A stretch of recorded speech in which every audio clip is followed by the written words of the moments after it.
Rondel, thank you so much for having us. Thank you for coming. I love your shop. Thank you. I can see a little bit of your personality coming out. Yes, I can, well, thank you for noticing. But there's actually a story behind it because initially I wanted it to be like a walk-in closet, right? And obviously that would have taken a lot of money. Yes. So at that time I was working at a distribution company and they had a lot of pallets. So I decided to use what I had and basically this is what you see now. So, you know, a lot of people have asked for my pallet chairs and stuff like that. But yeah, so thank you. Very creative. Yeah. Now, Rondel, can you tell us a little bit about yourself? Okay, well, who's Rondel? Well, I grew up in a small village called Stubbs, which is on the windward side of St Vincent.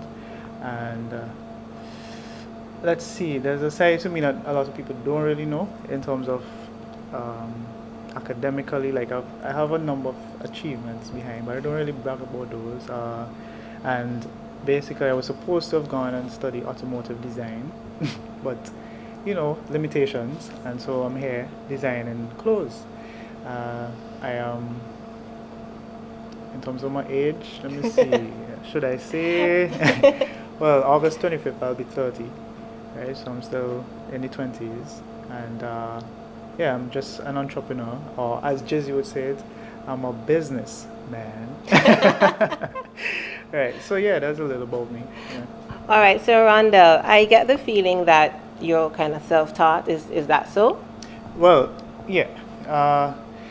My mom, who is a major part of what you see here now, she was sewing since I was a little chap, right? So I grew up seeing her sewing and all of that. So I think probably subconsciously, it kind of resulted in this being existent.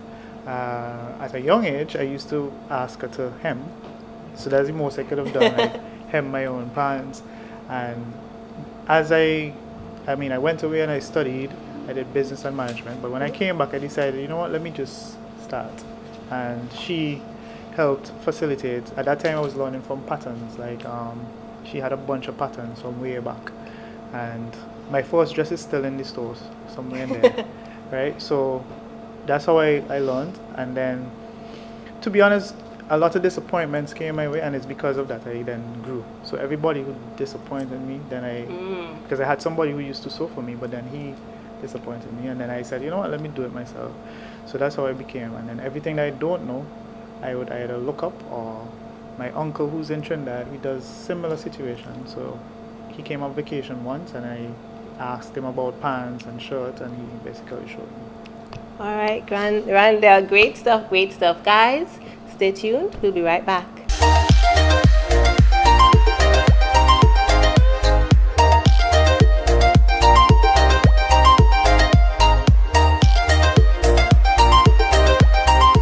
Welcome back.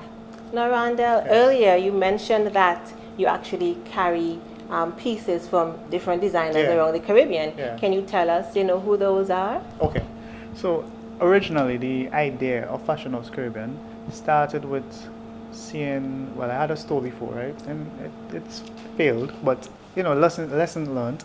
But what I learned from that was there are a lot of designers have skills, and from a business standpoint, they might not have all of that together. So the aim of Fashion House Caribbean was to house different designers, and in that way, provide the ability for them to sell their stuff and not have to worry about the business end, right?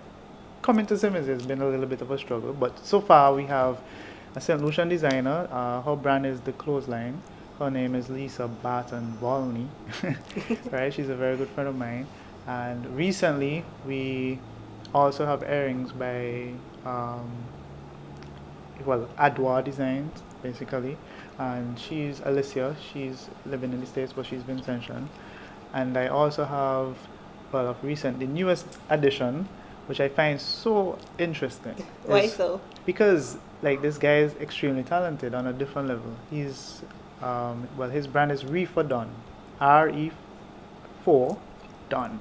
Now I know that sounds interesting because it plays on reefer, which we know what reefer is, and you have the Done side, right? So, but what is interesting about his work is that he hand paints most of his stuff, right? And now he has glow in the dark T-shirts.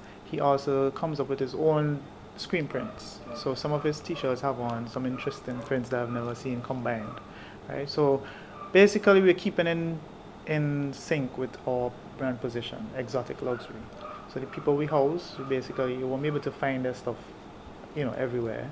And once you buy their item, then you know for sure that it is one of a kind. One of a kind. Yeah. So yeah, that's basically it.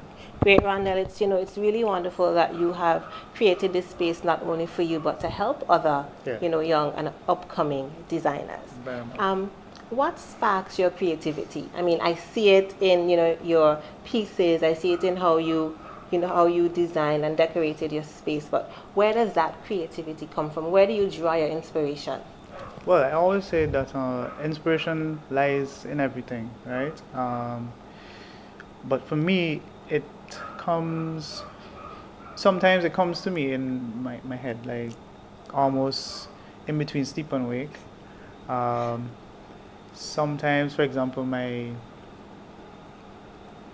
don't know how to put it, but she was an inspiration, or she is, or whatever, but, right? So, it varies, right? My new collection was inspired by the Eastern culture, in particularly Tibet. So it all depends on, I don't know, like what space I'm in and what, it's the key is to be open to it, right? And not be fearful of what you're trying to do. That's one of the things my mom always tried to instill. Because sometimes to be honest, to be reaching this far, there was a point when I didn't feel like I could design. Although I know I could, it's just that I didn't feel like it meant anything. So, yeah, she's responsible for that.